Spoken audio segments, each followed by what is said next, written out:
bienvenue sur cet épisode de Maîtrise ta vie, un podcast où l'on échange avec des sophrologues et des professionnels des métiers du bien-être, corps, âme, esprit. J'accueille aujourd'hui Gilles Le Picard. Gilles est sophrologue à Lannion. Bonne écoute. Bonjour Gilles. Bonjour. Merci d'avoir accepté mon invitation. Je vous en prie. Est-ce que vous pouvez juste vous présenter un petit peu et puis expliquer votre parcours jusqu'à aujourd'hui? Oui, moi je suis issu du monde de l'accompagnement des enfants, du monde social, de l'aide sociale à l'enfance. Et simultanément, je faisais des études de sophrologie avec Bernard Santerre et Maïssou Robert Dantec, qui est du Finistère. Enfin, elle était du Finistère, de Brasparts. Ce sont deux personnes qui ont été fondamentales dans mon parcours. Je crois qu'elles le sont encore, d'ailleurs, même si elles ne sont plus là, ni l'une ni l'autre. Mais ce sont des gens fabuleux, en fait. Ils étaient dans la deuxième vague de création et de formation de sophrologues. Et la nature de leur expérience à eux était tellement solide que le socle qu'ils ont réussi à créer dans ma formation est toujours présent, en fait. À chaque fois que j'anime un groupe, à chaque fois que j'accompagne quelqu'un dans mon bureau, ils sont toujours présents. Ils sont loin d'être morts. Et ça m'a amené la sophrologie. Une fois que j'ai fini le cours de sophrologie, je suis parti dans un cycle de pratiquer et d'expérimenter tout ce qui avait créé la sophrologie, en fait. Et en fait, sur la route, ça m'a envoyé dans des territoires un peu inattendus. Ça m'a envoyé en Thaïlande pour le massage thaï, pour la dimension du corps, en fait, de la structuration, la corporalité, avec une dimension qui est honorer cette corporalité que moi j'ai trouvé qu'en Thaïlande, en fait, à Chiang Mai, à Bangkok, au temple de Wat Po, et dans toutes les écoles du nord, en fait, de la Thaïlande, à Chiang Mai. Ce sont des gens qui ont une culture et une approche du corps et de la psyché qui est de toute façon basée sur le positif. Et vous n'entendrez jamais des gens là-bas dire que c'est pas possible, par exemple, jamais. C'est pas possible. C'est même, vous sortez un matin, par exemple, vous voulez apprendre le japonais ancien à Chiang Mai, je peux vous assurer que vous avez un prof qui va vous l'apprendre. C'est une ville où tout est possible, en fait. Tout ça m'a amené au zen, au Japon. Ça, c'est grâce à Bernard Santerre et à l'approche de la troisième, les postures du troisième degré en sophrologie que je trouvais absolument extraordinaire. C'est la posture assise. Et c'est l'essence de l'assise. Voilà, tout ça m'a envoyé dans les dojos Zen Soto, qui sont connus pour ne pas être très... ils ne parlent pas beaucoup, ils ne sont même pas austères. Et quand j'ai découvert tout ça à Morlaix, justement, dans le Finistère encore, je suis très proche du Finistère. Hein. Il s'en passe des choses ici. Il y a plein de gens super là-bas. Et en fait, j'ai commencé à pratiquer le zazen avec un moine à Morlaix. Et la première séance avec eux, en fait, a été un peu catastrophique. C'était dans le noir, au fond d'un champ, dans un garage qui n'était même pas fini. Il pleuvait, c'était humide, on était éclairé à la bougie. On m'a rien dit, on m'a rien expliqué, on m'a simplement indiqué où je devais m'asseoir. Et donc, ça commençait très, très mal. Et à l'intérieur de cette méditation, dans ces conditions-là que je viens de vous exposer, j'ai touché en fait des états de joie pure. Ah ouais. Et franchement, c'était pas gagné. Ça a duré combien de temps? Les séances de zazen durent 1h30. C'est entrecoupé d'une marche, l'essence de la marche qui s'appelle Kinin, qui est vraiment extraordinaire. Et ensuite, vous avez une deuxième partie de 40 minutes de méditation. Et généralement, dans la deuxième partie, vous avez un kusen, un enseignement, qui parle justement de choses, je sais pas, la nature, le chi, l'esprit, le corps. Ça parle de la vie, en fait. Le zen, c'est la vie. Le zen soto, c'est la vie. Et ensuite, tout ça m'a envoyé donc dans les états modifiés de conscience. J'ai voulu un petit peu approfondir par rapport à l'hypnose. Alors, je n'ai pas du tout la structure par rapport à l'hypnose. Je ne sais pas pourquoi. Vous aviez d'autres choses à faire. Oui, c'est vrai que en fait, on a chacun notre sensibilité. C'est vrai que la sophrologie, pour moi, m'appelle parce que ça permet à la personne de faire son travail de l'intérieur. Et ça, je crois que ça caractérise aussi ce que je fais. L'hypnose venait recouvrir un petit peu, même si jamais le but était noble. Hein. Moi-même, je participe à des séances d'hypnose pour faire un tel de travaux en fait sur moi-même, et j'adore. Mais en tant que praticien, c'est pas un outil pour moi. Voilà, donc ça c'est posé.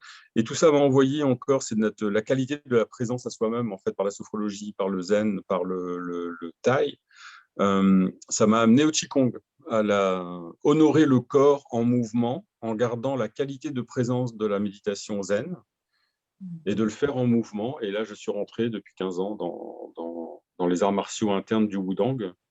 Et voilà, je me forme depuis 15 ans, je donne des cours depuis 15 ans. Et alors, ce qui est complètement fou, parce que là, je rentre de cours, plus je travaille et plus j'ai envie d'apprendre. C'est exponentiel, en fait. Vous voyez, c'est pas comme une université où vous avez un niveau à atteindre, vous avez un diplôme, vous êtes reconnu dans ce niveau.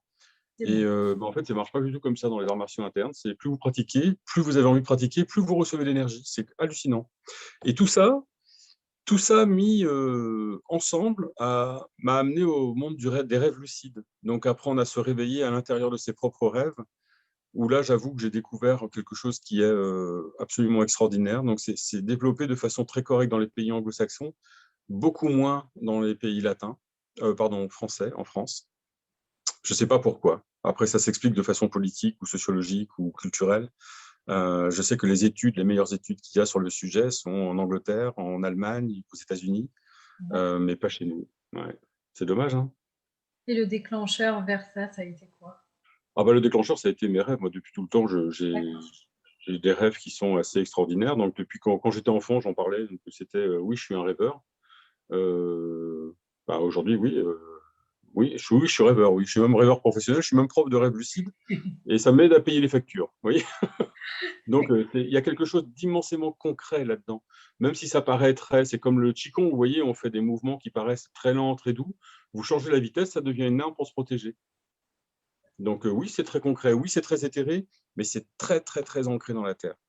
Voilà, c'est très, très, très concret. Et moi, c'est la spécificité de mon approche, c'est de donner et d'accompagner les gens dans la maîtrise de ces espaces intérieurs. Ça s'appelle les Negong, en fait, dans le taoïsme, les mondes intérieurs. Et ils sont tellement familiers avec ces mondes intérieurs qu'ils en ont une cartographie. C'est-à-dire que dans le taoïsme, il y a une cartographie des mondes intérieurs qui est magnifique. Si les gens veulent aller voir, c'est fabuleux. Vous avez à la base, vous avez le paysan qui laboure le champ et qui ensemence le champ. C'est la base, c'est le travail. Et si vous allez même un peu plus loin et que vous regardez la carte d'un peu plus haut, vous allez voir que de haut, ça ressemble à un embryon. Et ça, c'est assez fabuleux parce que les monts Wudang, qui sont très spécifiques en Chine, lorsque vous les regardez d'une certaine hauteur, en fait, vous avez aussi la forme d'un embryon. Et du coup, Vous chaque voyez. personne a son modèle ou est-ce que c'est identique pour chacun? Alors, c'est une super bonne question, en fait, parce qu'on fait tous la même chose. On apprend tous la même chose. On a tous une pratique d'ouverture du corps, c'est exactement la même chose. Et pourtant, lorsqu'on est 50 à pratiquer dans mes cours ou dans les cours que je prends, eh bien, vous avez 50 façons différentes de le faire, et pourtant, c'est le même mouvement. En fait, on pourrait croire que ça vient réduire la personne dans la pratique qu'elle a à faire.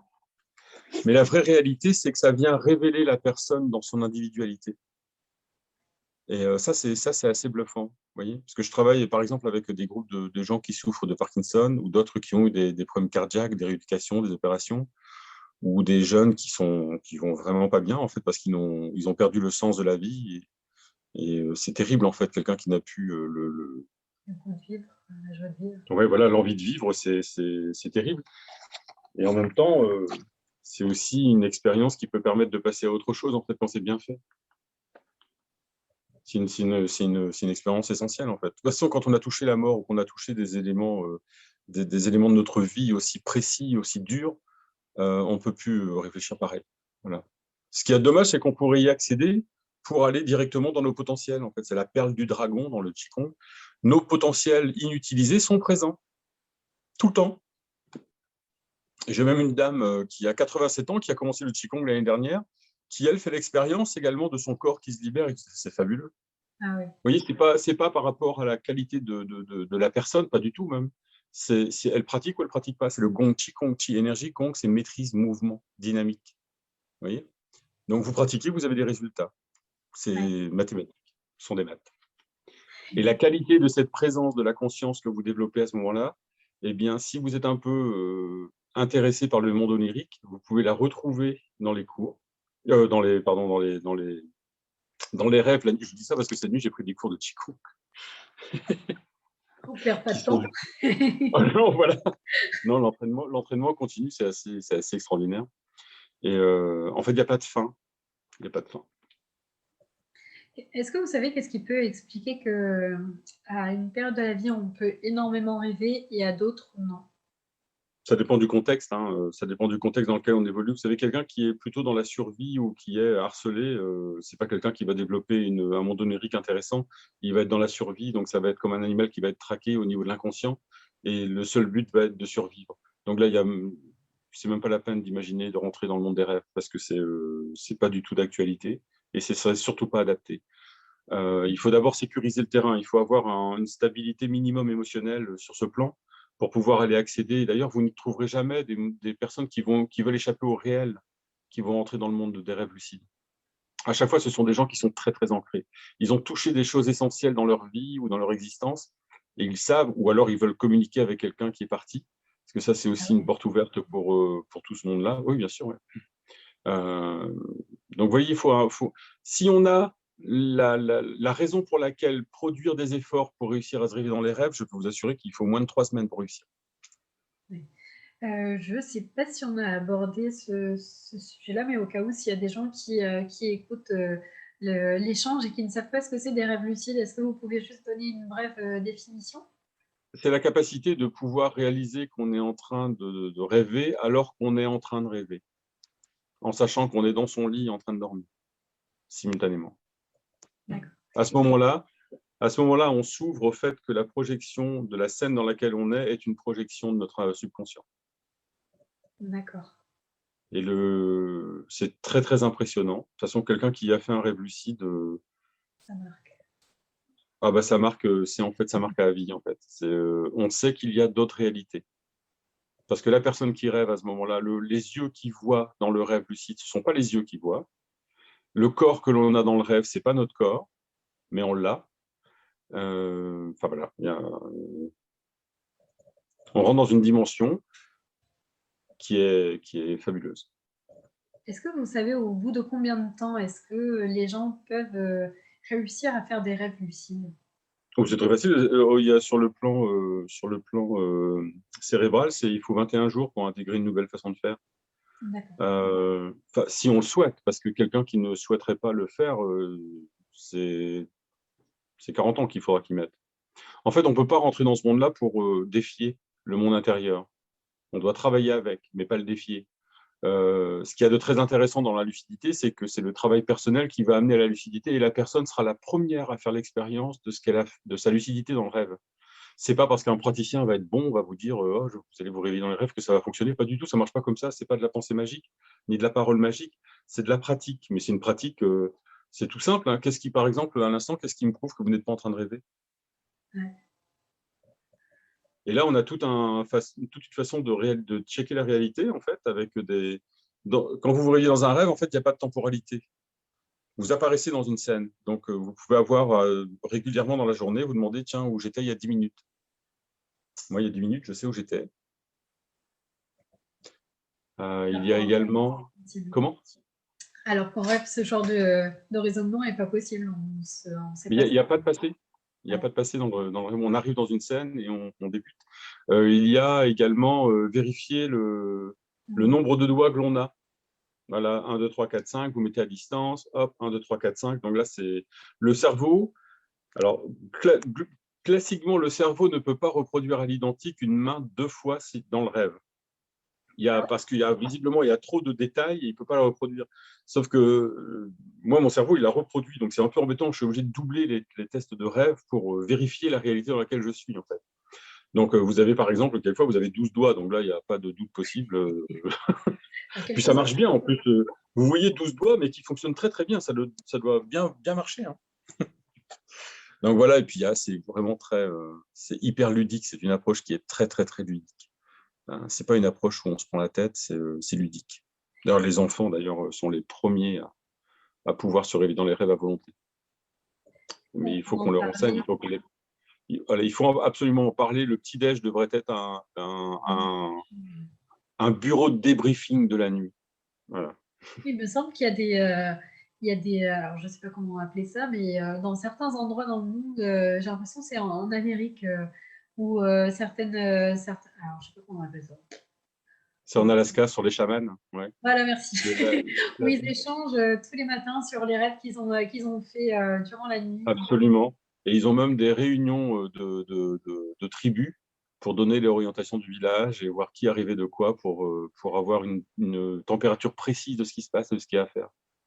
Ouais, donc Les il y a chamans, les chamans, ce sont les rêveurs. Et vous savez, les chamans, quand en Amazonie, ils rêvaient, c'était pas pour aller visiter d'autres planètes avec d'autres civilisations, c'était pour trouver le champ dans lequel ils pouvaient cultiver du maïs.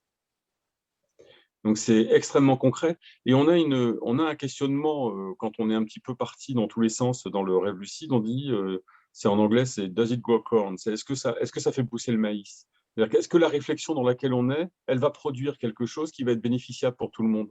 Si c'est non, il faut laisser tomber. Vous d'accord. voyez, il faut que ce soit très concret Ah ouais. sur un plan, quoi. Et du coup, je crois on en parlait juste avant que je lance l'enregistrement. Mais du coup, donc, les rêves lucides peuvent aider les gens dans leur quotidien, que ce soit face à une problématique ou dans une quête d'évolution personnelle, quoi, s'améliorer soi-même. Absolument, Voilà, tout à on n'est fait. pas obligé d'avoir une problématique particulière. On peut Non. tout simplement vouloir être mieux au quotidien, quoi.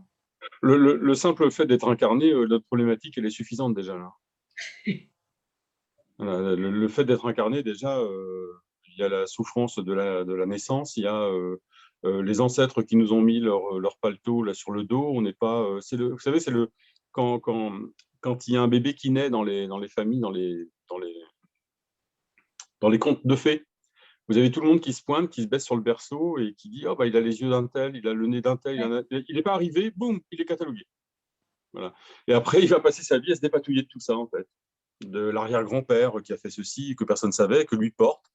Euh, donc ça peut être très très marrant parce qu'on peut utiliser les rêves lucides aussi pour en faire des constellations familiales à l'intérieur du rêve. Et ce sera puissance 9, vous voyez, avec la bienveillance et la puissance de feu du monde du subconscient, que l'on peut voir en direct dans les rêves.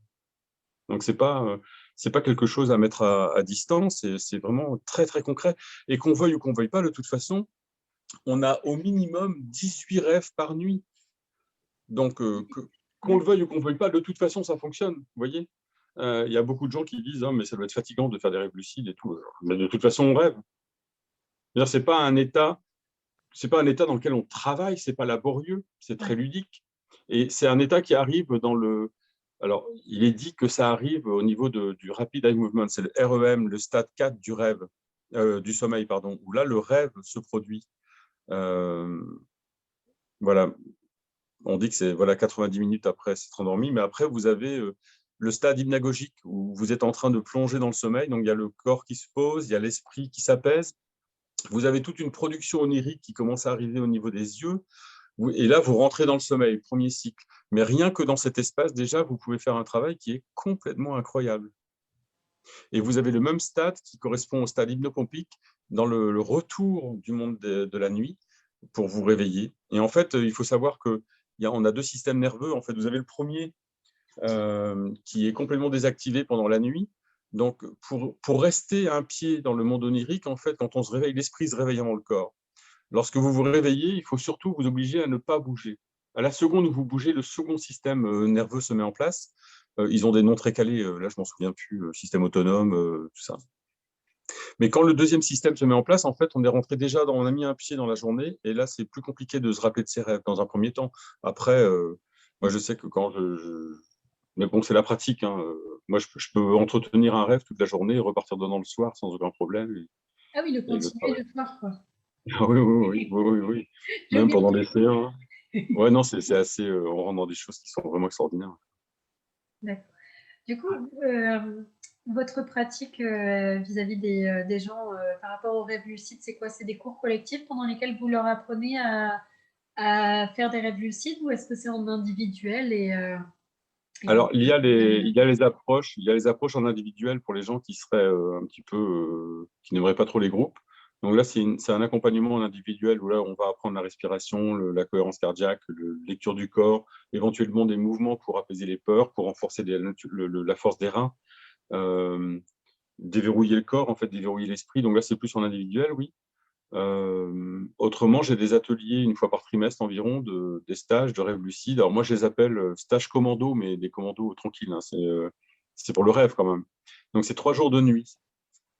Donc on commence à 10 heures le vendredi, on finit à 17 heures le dimanche, et on travaille toute la journée. En fait, j'amène les approches, tout ce dont on est en train de parler. En fait, j'amène la théorie qui va avec, puis il y a toute la pratique. Donc on travaille ensemble. J'utilise également le tambour chamanique, puisque on est formé, enfin, je suis formé avec Robert Most, qui est, qui est quelqu'un d'extraordinaire, et qui lui utilise Comment? Ça tombe bien parce que depuis tout à l'heure, ça me titillait de, de vous poser la question parce que est-ce qu'il y a un lien, enfin, savoir que les rêves, c'est la nuit et les voyages chamaniques, donc c'est à toute heure de la journée que ça peut être fait, quoi. Ce sont 2 frères jumeaux. Et est-ce que ça a un lien quelque part? Ils sont liés, oui. Ouais, oui, D'accord. ils sont liés. Parce Et que, les deux ont en commun d'avoir eu un décrochage au niveau des lobes frontaux. parce que quand vous parliez enfin, d'un espèce de carte qui existait au niveau des rêves, Oui, présentant différents mondes, ben, en fait, je oui, sais qu'au niveau des voyages chamaniques, il est également possible de faire ce genre oui, de carte. Et quand on y revient, c'est toujours le même décor, en fait. absolument, tout à fait. Ouais, et du coup, bah, pareil, j'avais pu faire cette Mais là, expérience et c'est ouais, incroyable.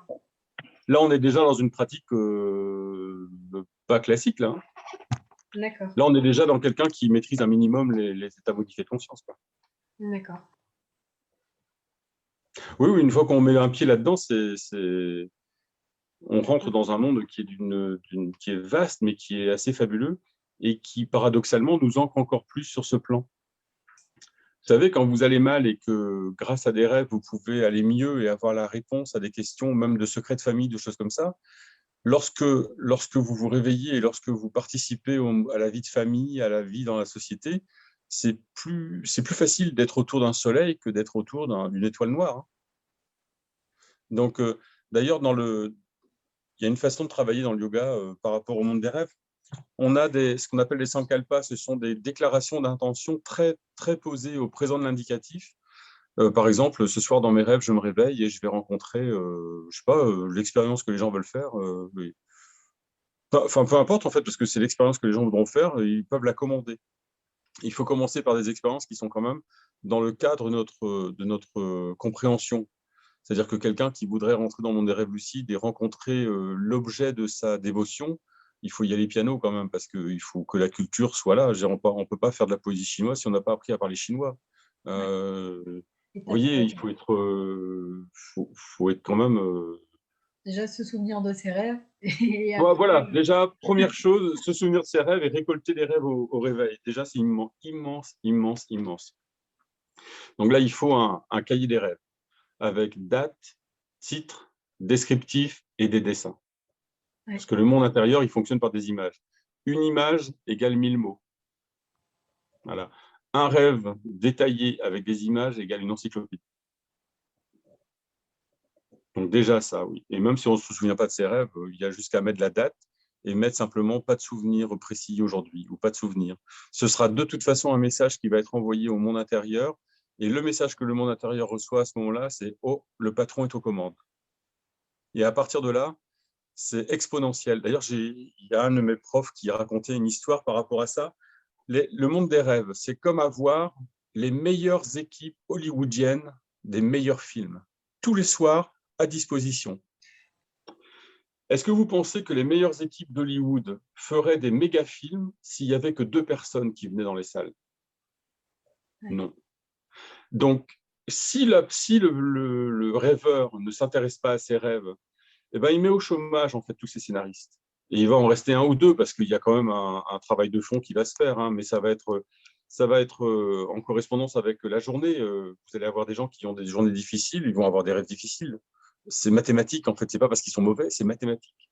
Donc voilà, et par contre, quand on inverse la machine, hop, la machine se remet en route directement, tout le monde est rappelé, il y a les meilleurs scénarios qui se mettent en place, des expériences fabuleuses qui sont vécues dans les rêves, et quelqu'un qui va mal dans la journée, qui vit, par exemple, la rencontre avec un ami inconnu, mais qui a des super pouvoirs, ou je ne sais pas trop quoi, qui lui apporte de la paix ou de la bonté, ben, en fait, cette bonté et cette paix va être en stock pour le lendemain.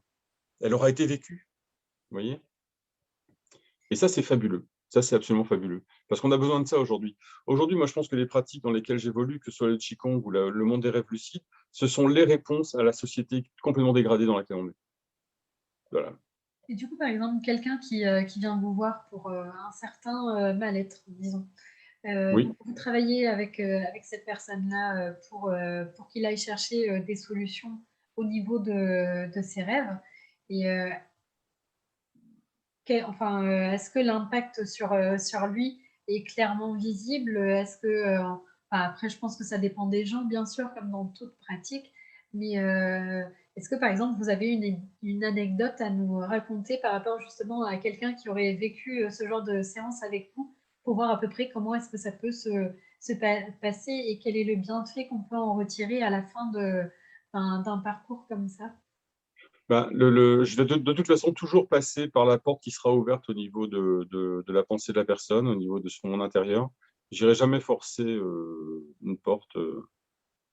Si la personne est sensible aux rêves, on passera par les rêves. Si elle est sensible à l'énergie, on passera par l'énergie. J'ai plein d'outils ici. Je travaille avec la lumière, des choses où elle va pouvoir faire l'expérience par elle-même. Vous voyez, j'ai une lampe, je ne sais pas si vous la voyez au fond, là-bas, une lampe jaune.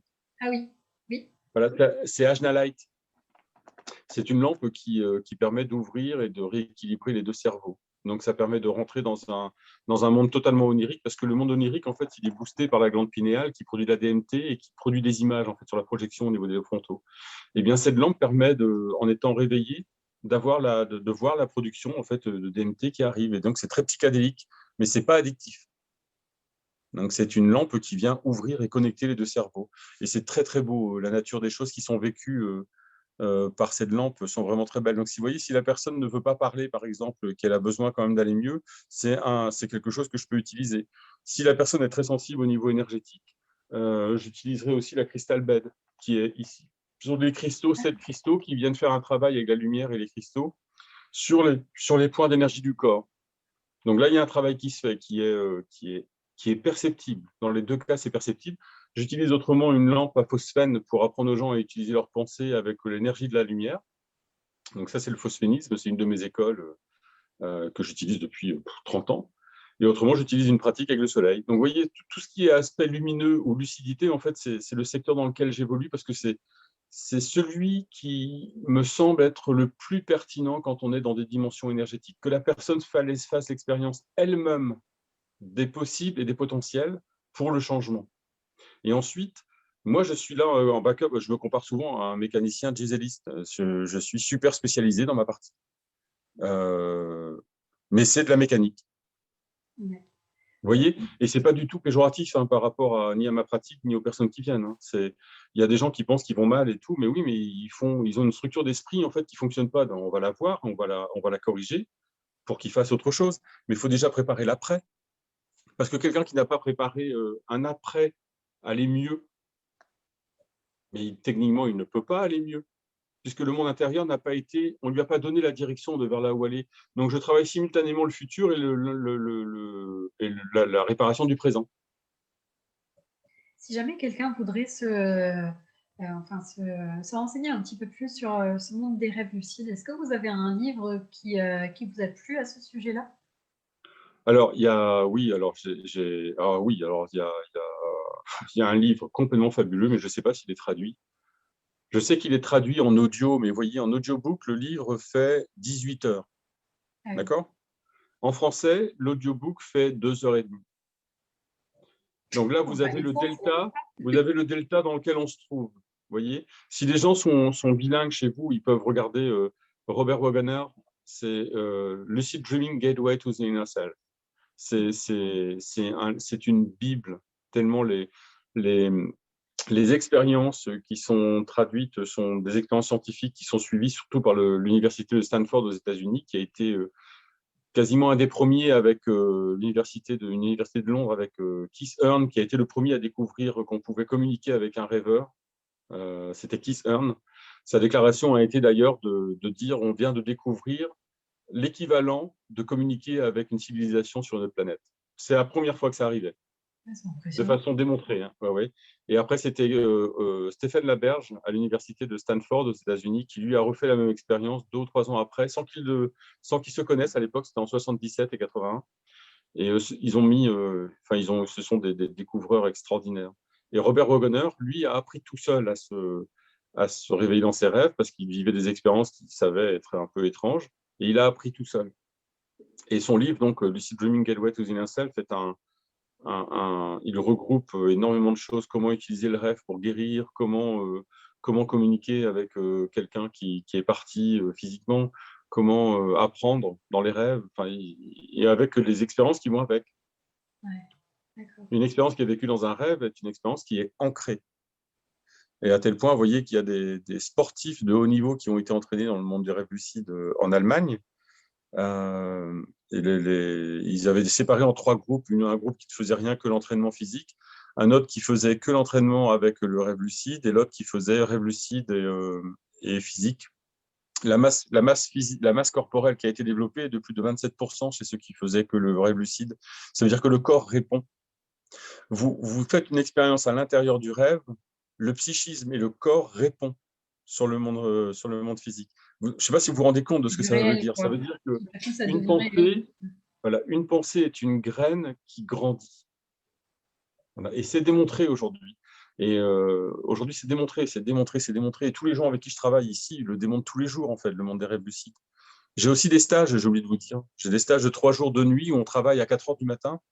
On commence à 4 heures du matin parce qu'à ce moment-là, le cerveau baigne dans toutes les hormones de la nuit, la DMT, plein d'autres hormones. Et on travaille dessus justement pour raffiner, pour ancrer. Excellent, ça. Ouais, c'est C'est unique, hein. atypique, C'est hein, unique. ouais, c'est impressionnant. Ouais. Ouais. Et bon, c'est vrai qu'on peut se trouver quand on vient parce que aussi le fait d'avoir de la peine ou d'être pas très bien dans sa vie peut aussi nous amener dans le monde des rêves lucides. Et là, il faut savoir, j'apprends aux gens quand même à pouvoir faire face à leurs propres peurs et à leur ombre.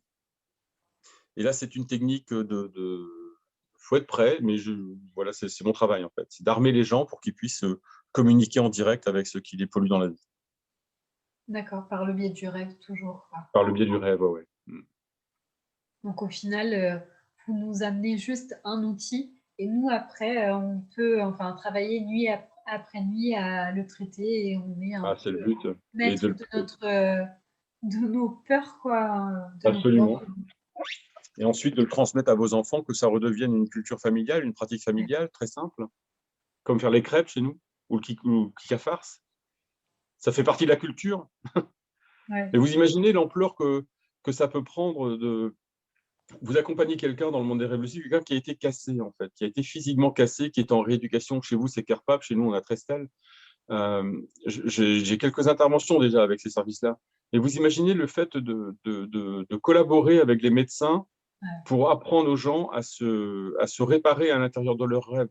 Et bon, ça, c'est quelque chose que moi, j'ai en projet, hein, de développer une étude, un accompagnement. Mais bon, c'est compliqué, mais Ça fait j'ai fait longtemps du pire. coup que vous travaillez en collaboration comme ça avec des hôpitaux? Oui, oui, bah, je travaille avec des médecins depuis 17 ans, ouais. D'accord. Euh, ouais, ouais, oui, oui, oui, on se côtoie, ouais, ouais. Ouais, c'est intéressant de savoir que, enfin, à une partie un peu, enfin, qu'on pourrait penser un peu plus, pas stricte, mais bon, quelque chose Hermétique. d'un peu plus carré qui s'ouvre à tout un autre univers et en fait, c'est complètement, enfin, c'est compatible, quoi. Tous les deux, la seule chose que l'on veut, c'est le mieux-être de la personne Absolument. qui est là devant nous, quoi. Donc, quel Et que soit d'ailleurs, le niveau, peu importe. voilà, les accompagnements que j'ai, ils sont tous suivis par des médecins, hein. Ah, C'est-à-dire que c'est pas ah oui, c'est sympa ou non, non, c'est ouais. moi, j'ai des gens qui ont des grosses situations et il faut qu'il y ait un médecin. En fait, le projet de tout ça, c'est collaborer, faire une collaboration avec la médecine et les médecines alternatives. Euh, c'est- Ça paraît tellement évident. Oui, c'est ça, oui. Voilà, après, il faut vérifier aussi la solidité du praticien et de l'accompagnant parce que euh, voilà, c'est un peu comme dans la psychanalyse, hein. Un psychanalyste, il a fait une psychanalyse, hein, et il est toujours en travail sur lui. Et dans le monde des rêves lucides, c'est absolument la même chose, hein. Faut pas être dupe de son propre inconscient ou subconscient. D'accord. Mais une fois qu'on le sait, on travaille avec. Et voilà, il faut que ça rentre dans la culture de la personne, il ne faut pas qu'elle se sente forcée. Après, les résultats parlent d'eux-mêmes. Comment est-ce qu'on peut prendre rendez-vous avec vous? J'ai un site web, alors spécialement sur ça, j'ai un site web qui s'appelle rêvelucide-obe.com. D'accord. C'est OBE, c'est pour Out of Body Experiment, c'est pour les expériences hors du corps aussi, parce que le rêve lucide et l'expérience hors du corps sont vraiment très liés. C'est vraiment ce sont des frères siamois. Voilà, mais bon, voilà, rêvelucide-obe.com. Autrement, j'ai d'autres sites, si vous voulez. Il y a gilleslepierre.com, ouais. Pour le Qigong, il y a qigonglagnon.com. Alors, c'est QIQONG, lagnon.com. Et autrement, j'ai un centre de formation aussi, ici. On a Phoenix, ici, au pôle Phoenix, à Pleuvoir-Modou. Et donc, on a un pôle de formation. Ils sont d'ailleurs en Abianga, de l'autre côté, là, un gros. Comment? En Abianga, on a 17 techniques asiatiques. Ok. Et on a aussi des accompagnements en Qigong, justement, pour des praticiens. D'accord. Merci beaucoup. Vous êtes la première avec qui je fais une interview, moi. Ah bah, c'était vraiment super intéressant. Ouais. Je pense que vous avez de quoi parler pendant je pense même des jours et des jours, hein. Ah oui, sans problème. Ah ouais. En tout cas, merci beaucoup et puis à bientôt. À bientôt. Merci beaucoup. Au revoir. Merci d'avoir écouté cet épisode. En description, tu trouveras les différents liens pour suivre ou contacter notre intervenant du jour. Je te retrouve très vite pour un nouvel épisode. Passe une délicieuse journée.